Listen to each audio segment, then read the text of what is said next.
Borxhi total i qeverisë amerikane ka kaluar për herë të parë shifrën $40 trilion, duke rikthyer në qendër të vëmendjes shqetësimet për qëndrueshmërinë financiare të Shteteve të Bashkuara. Borxhi është dyfishuar në më pak se një dekadë. Në janar të 2017, kur Donald Trump mori detyrën për herë të parë, detyrimet ishin rreth $20 trilion. Një pjesë e madhe e rritjes erdhi gjatë pandemisë së COVID-19, kur qeveria amerikane shtoi ndjeshëm huamarrjen për të financuar masat e mbështetjes ekonomike. Por ekspertët theksojnë se problemi nuk lidhet vetëm me pandeminë. Ata paralajmërojnë se ritmi aktual i huamarrjes nuk është i qëndrueshëm.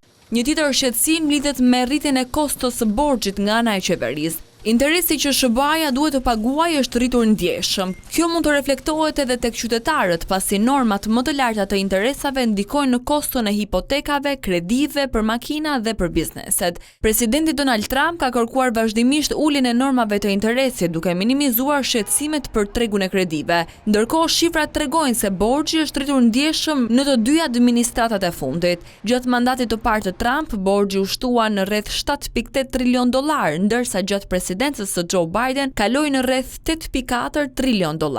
Ekspertët fiskal argumentojnë se pavarësisht dallimeve politike mes dy administratave, në fund që të dyja kanë sjellë më shumë para borxh për qeverinë amerikane.